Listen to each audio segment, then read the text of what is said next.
अवयव परिभाषा m n संख्याओं वास्तविक अथवा काल्पनिक को m पंक्तियों तथा n स्तंभों में व्यवस्थित करने पर जो आयताकार सारणी प्राप्त होती है उसे m × n कोटि का अवयव कहते हैं। m × n या m × n कोटि का अवयव कहते हैं। अवयव दिया गया है a बराबर a11। a11 का मतलब है पहली पंक्ति और पहला स्तंभ, जो इसकी लोकेशन बताता है कहाँ पर ये अवयव है। यहाँ पर देखेंगे a12 पहली पंक्ति दूसरा स्तंभ, a13 पहली पंक्ति तीसरा स्तंभ, डॉट डॉट पहली पंक्ति और n वां स्तंभ।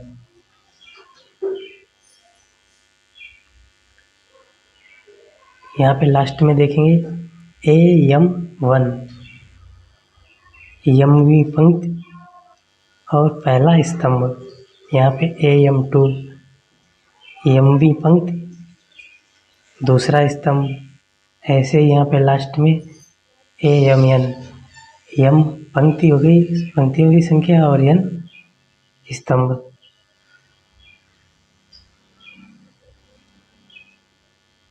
संख्याओं a11 a12 dot dot amn को अवयव के अवयव एलिमेंट्स कहते हैं।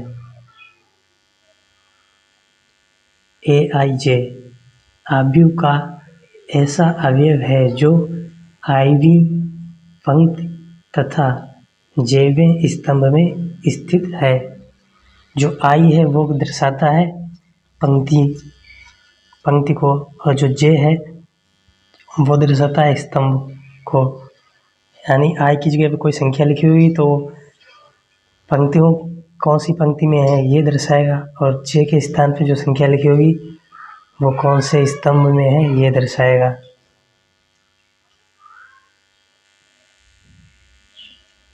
अवयव को अंग्रेजी वर्णमाला के बड़े अक्षरों ABC से प्रदर्शित किया जाता है।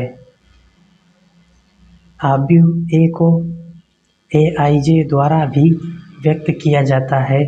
सामान्यतः अवयव को संकेत A के कोष्ठक बनाएंगे, इसके अंदर जो अवयव के एलिमेंट्स होते हैं वो लिखे जाते हैं, से व्यक्त करते हैं।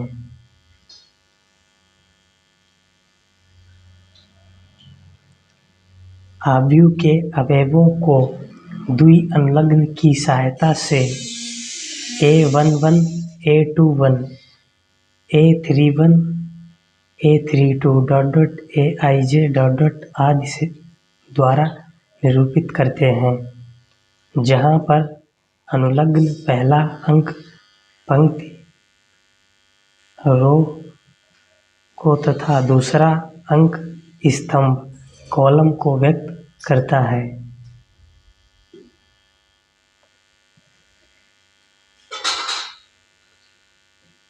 a11 यानी जो पहला अंक है वो पंक्ति को व्यक्त करेगा, रो, और जो दूसरा अंक है 1 ये स्तंभ को, कॉलम को व्यक्त करेगा। a21 यानी दूसरी पंक्ति पहला स्तंभ, ऐसे ये व्यक्त करता है।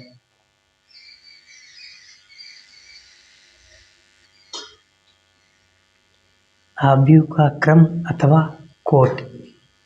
यदि किसी अवयव में m पंक्तियां तथा n स्तंभ हैं तो उसे m × n क्रम का अथवा m × n कोटि का अवयव कहते हैं।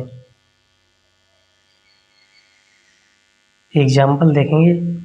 ए कोई अवयव दिया गया है तो इसमें बताएंगे कोटि, अवयव की कोटि क्या है और अवयवों की संख्या। तो अवयव की कोटि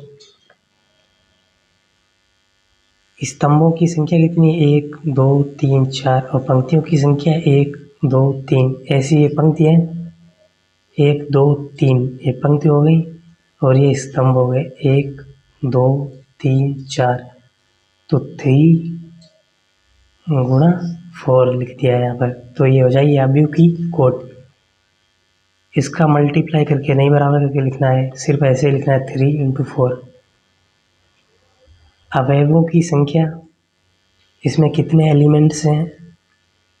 तो 3 × 4 का मल्टीप्लाई कर देंगे तो आ जाएगा 12। इसमें 12 एलिमेंट्स हैं।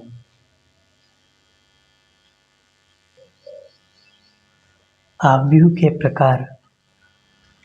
नंबर 1, क्षैतिज आव्यूह। ऐसा आव्यूह जिसमें पंक्तियों की संख्या स्तंभों की संख्या से कम होती है, क्षैतिज आव्यूह कहलाता है। पंक्तियों की संख्या स्तंभों की संख्या से कम। देखेंगे पंक्तियाँ कितनी हैं? 2, स्तंभ कितने हैं? 3, 1 2 3, तो स्तंभ अधिक हैं, तो ऐसे आव्यूह को क्षैतिज आव्यूह कहते हैं। ये इसका क्रम क्या है? 2 × 3 क्रम का क्षैतिज आव्यूह है।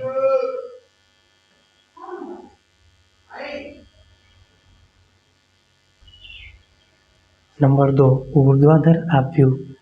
ऐसा आव्यूह जिसमें पंक्तियों की संख्या स्तंभों की संख्या से अधिक होती है, ऊर्ध्वाधर आव्यूह कहलाता है। एग्जाम्पल देखेंगे। A बराबर A आव्यूह दिया गया है, A11 A12। एक ये आव्यूह दिया गया है 3 × 2 क्रम का ऊर्ध्वाधर आव्यूह है। इसमें पंक्तियों की संख्या अधिक है, 1 2 3, और स्तंभ की संख्या 2 है, तो ये हो जाएगा ऊर्ध्वाधर आव्यूह।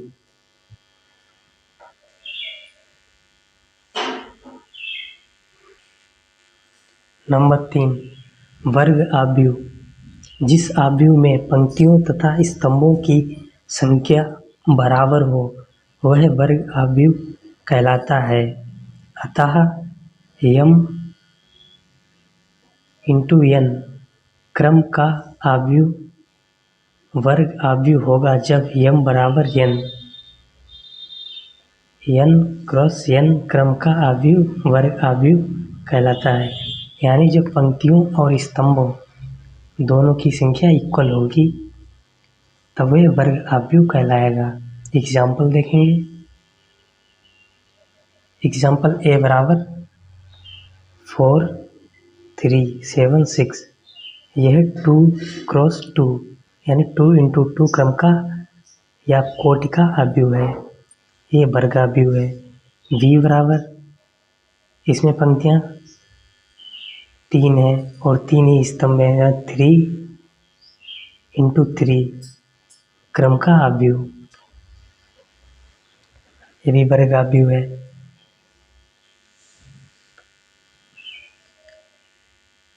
ये वर्ग आव्यूह हैं जिनके क्रम क्रमशः 2 × 2 तथा 3 × 3 हैं।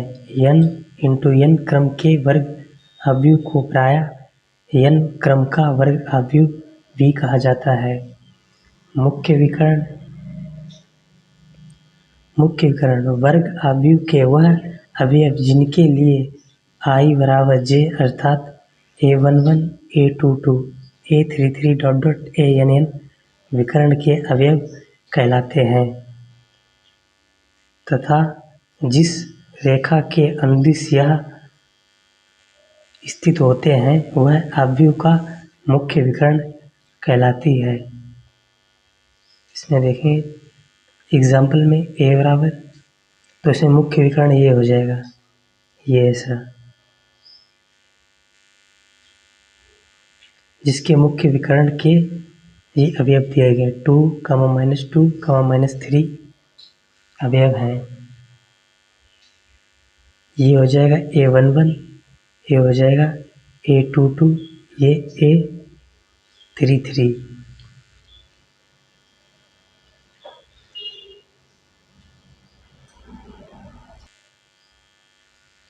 नंबर 4, पंक्ति आव्यूह अथवा पंक्ति सदिश। जिस आव्यूह में केवल एक ही पंक्ति हो और स्तंभों की संख्या कोई भी हो, उसे पंक्ति आव्यूह या पंक्ति सदिश कहते हैं।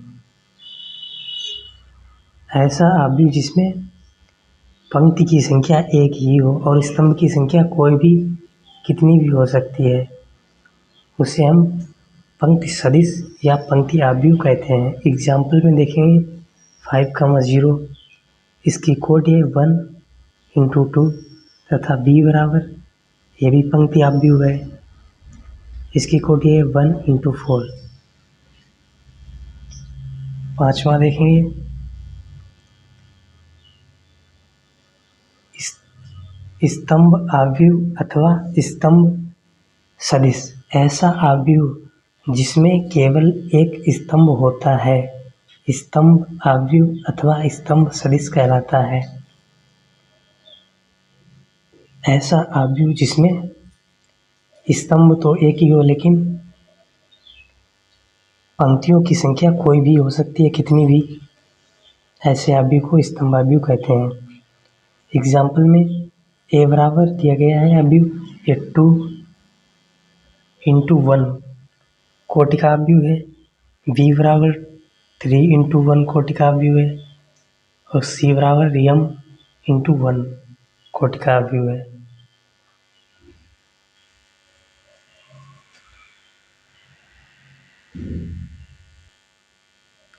शून्य अथवा रिक्त आव्यूह वो है आव्यूह जिसके सभी अवयव शून्य हों, रिक्त आव्यूह या शून्य आव्यूह कहलाता है। इस आव्यूह को O से व्यक्त किया जाता है।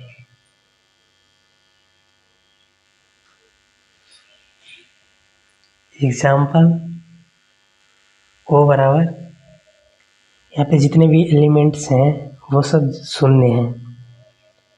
इस कोटि का 2/3 कोटि का आव्यूह है। ये O बराबर दिया गया है, ये 3/2 कोटि का आव्यूह है।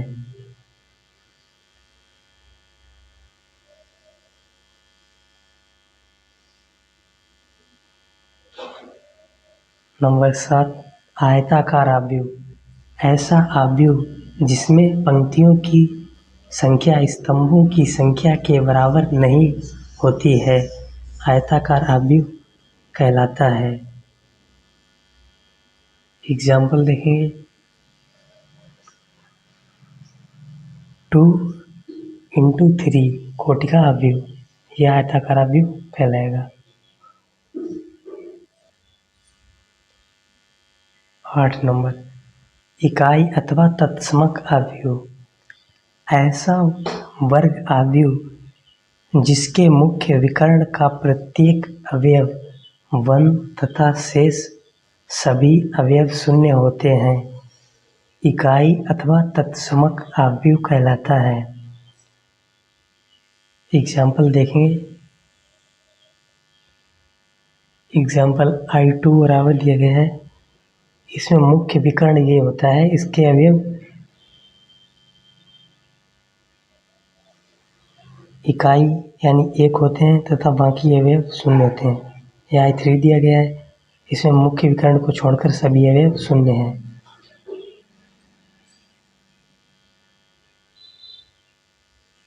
नंबर 9, विकर्ण आव्यूह। ऐसा वर्ग आव्यूह जिसके मुख्य विकर्ण के अवयवों के अतिरिक्त शेष सभी अवयव शून्य होते हैं, विकर्ण आव्यूह कहलाता है। एग्जाम्पल देखेंगे, ए बराबर दिया गया है, मुख्य विकर्ण को छोड़कर, ये मुख्य विकर्ण है, इसे छोड़कर बाकी सभी शून्य होने चाहिए और मुख्य विकर्ण में कोई भी एलिमेंट्स हो सकता है 1 2 3 4 5। प्रत्येक इकाई आव्यूह एक विकर्ण आव्यूह होता है।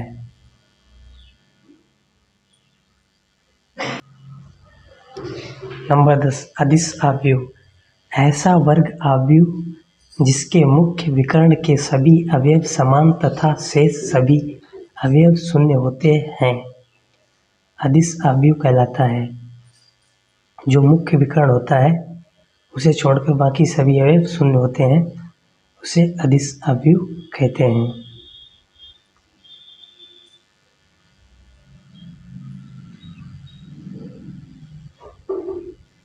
प्रत्येक इकाई अथवा तत्समक आव्यूह एक अदिश आव्यूह होता है।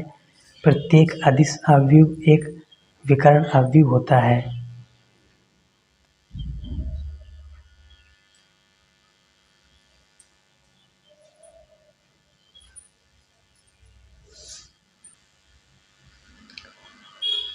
उपरित त्रिभुजीय आव्यूह, ऐसा वर्ग आव्यूह जिसके मुख्य विकर्ण के नीचे सभी अवयव शून्य होते हैं, उपरित त्रिभुजीय आव्यूह कहलाता है। एग्जाम्पल देखेंगे, ए बराबर ये दिया गया है, इसके मुख्य विकर्ण के नीचे के अवयव हैं वो सब शून्य है। ये मुख्य विकर्ण होता है 1, 5, 2, 6, इसके नीचे के सभी एलिमेंट शून्य हैं, तो ये हो जाएगा उपरित त्रिभुजीय आव्यूह। निम्न त्रिभुजीय आव्यूह, ऐसा वर्ग आव्यूह जिसके मुख्य विकर्ण के ऊपर सभी अवयव शून्य होते हैं, निम्न त्रिभुजीय आव्यूह कहलाता है। इसमें मुख्य विकर्ण के ऊपर के अवयव शून्य होते हैं, 2, 2, 3 है। इसके ऊपर के जो एलिमेंट जितने भी होंगे वो सभी शून्य होंगे। ऐसे आव्यूह को निम्न त्रिभुजीय आव्यूह कहते हैं। आव्यूहों पर संक्रियाएं। नंबर 1, आव्यूहों की समानता। दो आव्यूह समान कहलाते हैं यदि दोनों आव्यूहों के क्रम समान हों तथा संगत अवयव बराबर हों। एग्जाम्पल देखेंगे, ये दोनों आव्यूह क्या है, समान आव्यूह हैं।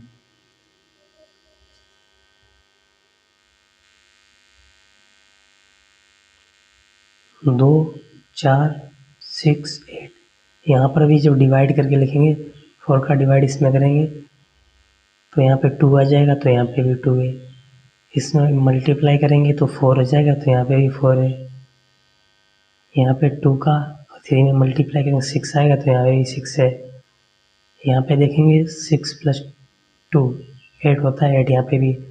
तो ये दोनों आव्यूह आपस में समान आव्यूह हैं जिनके संगत अवयव भी बराबर हैं। आव्यूहों का योग, यदि A तथा B समान क्रम के दो आव्यूह हैं तो इनका योग A + B उसी क्रम का एक ऐसा आव्यूह होता है जो A तथा B के संगत अवयवों को जोड़ने पर प्राप्त होता है। एग्जाम्पल, A बराबर दिया गया है एक आव्यूह तथा B बराबर दिया गया है। अब इनको जोड़ेंगे, इनका योग करेंगे तो देखो संगत अवयव जोड़े जाते हैं। 1 + -2, इन्हें जोड़ेंगे क्योंकि यहाँ पे माइनस का है तो ये माइनस का चिन्ह लगाया जाएगा। इसको जोड़ेंगे -4 + 1, -4 + 1, 5 + 4, तो देखेंगे 5 + 4, 3 + 0, यहाँ पे लिखा 3 + 0। अब -7 और 1 को जोड़ेंगे, -7 + 1, 5 प्लस, यानी जोड़ेंगे तो माइनस का चिन्ह है तो माइनस का ही लगाया जाएगा, -3, तो 5 - 3। अब A प्लस को जब A + B करते हैं तो पहले ऐसे ही लिखते हैं, फिर इसके बाद जो अगर माइनस होता है उसे माइनस कर देंगे, माइनस चिन्ह लगा होगा, और जो जुड़ रहा होगा उसे जोड़ देंगे और इधर इक्वल में लिख देंगे। अब यहाँ पर देखेंगे 1 - 2, तो यहाँ पे -2 का 1 बचेगा क्योंकि -2 संख्या में अधिक है। -4 + 1, तो यहाँ पे -3 बचेगा तो -3 लिख दिया। 5 + 4 9 हो जाएगा तो यहाँ पे 9 लिख दिया। 3 + 0 3, -7 + 1 तो हो जाएगा -6। 5 - 3 तो यहाँ पे 2 आ जाएगा। यानी उसी क्रम का जब जोड़ेंगे तो उसी क्रम का एक अवयव बनेगा। ये था, इसमें पंक्तियाँ थी 3 और स्तंभ थे 2, तो यहाँ पे भी देखें पंक्तियाँ हैं 3, 1 2 3, स्तंभ है 2, उसी क्रम का अवयव बन जाता है।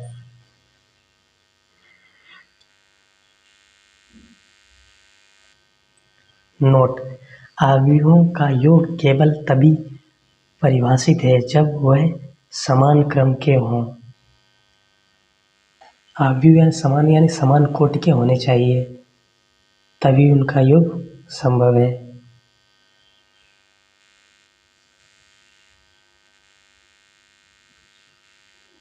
नंबर 3, अवयव का ऋण अवयव।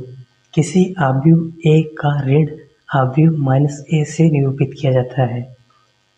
यानी कोई अवयव A दे रखा है तो उसे ऋण अवयव -A से निरूपित करेंगे। यदि A बराबर ये अवयव दिया गया है तो इसे माइनस चिन्ह लगाएंगे यहाँ पर, तो इधर भी -1 ऐसे लिखेंगे। फिर जो A बराबर दिया गया था अभी उसे सेम यहाँ पे लिख देंगे ऐसे 1 - 2 3 4, तो -A बराबर हो जाएगा इसका माइनस का, अब इसमें मल्टीप्लाई कर देंगे अंदर सभी में, तो -1 हो जाएगा। 2 जो माइनस का था वो प्लस का हो जाएगा, 3 जो प्लस का था वो माइनस का हो जाएगा, और 4 था वो -4 हो जाएगा।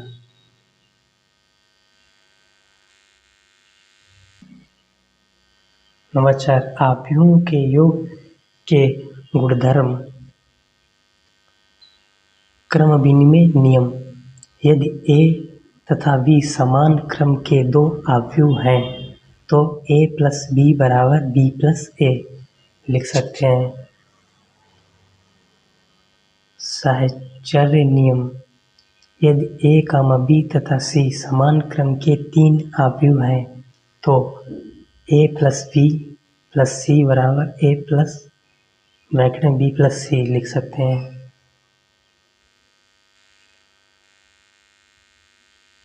5, योग के तत्समक का अस्तित्व। अवयवों के योग के लिए शून्य अवयव योज्य तत्समक है, अर्थात यदि A किसी क्रम का एक अवयव तथा O उसी क्रम का शून्य अवयव है तो A + O = A, क्योंकि ये शून्य क्रम का अवयव है, शून्य कोटि का, या शून्य अवयव भी हो तो उसे ऐड करेंगे तो उसमें कुछ चेंज नहीं आएगा, वैसा ही लिख लेंगे। O + A करेंगे तब भी A लिखेंगे। 6 नंबर, योग के प्रतिलोम का अस्तित्व। प्रत्येक अवयव A के लिए समान क्रम का कोई अवयव -A इस प्रकार है कि A + -A = O, या शून्य बोल सकते हैं, जहाँ O m, × n क्रम का शून्य अवयव है। जो O है वो m × n क्रम का शून्य अवयव, यानी जिसके अवयव हैं उसके अंदर वो शून्य होंगे सब एलिमेंट्स।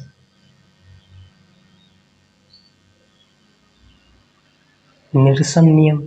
यदि A, B तथा C समान क्रम के अवयव हैं तो A + B = A + C।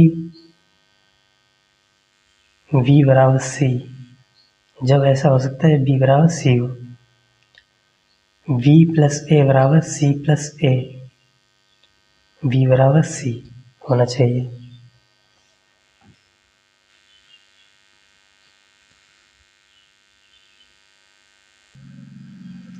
आव्यूहों का अंतर यदि a तथा b समान क्रम के दो आव्यूह हैं तो इनका अंतर a माइनस b निम्नवत परिभाषित किया जाता है। a माइनस b बराबर a प्लस ब्रैकेट में माइनस b। एग्जाम्पल देखेंगे, a बराबर ये कोई आव्यूह दिया गया है और b बराबर एक आव्यूह दिया गया है, तो a माइनस b यानी जो a के अवयव हैं वो एक ब्रैकेट में लिखेंगे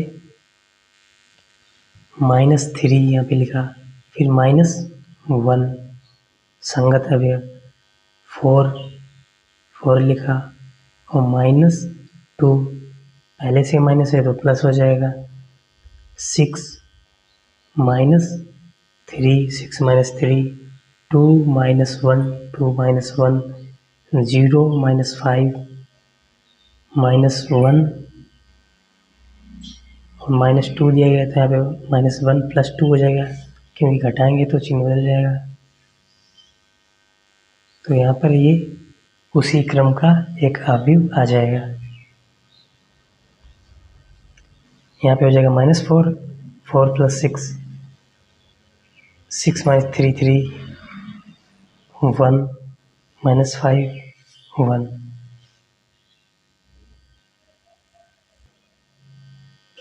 आव्यूह का एक अदिश स्वेगुणन अथवा अदिश गुणन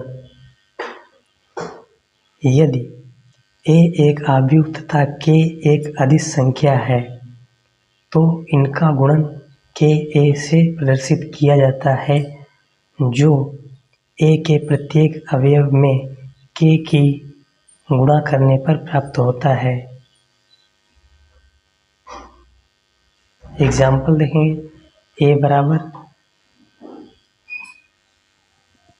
एक कोई आव्यूह दिया गया है 2 × 2 कोटि का,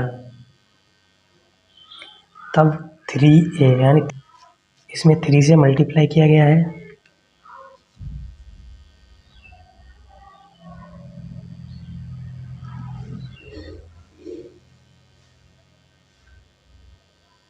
थ्री का 1 में करेंगे मल्टीप्लाई, फिर 3 का -3 में, 3 का 0 में, 3 का 3 में, तो ये 2 × 2 कोटि का एक आव्यूह आ जाएगा।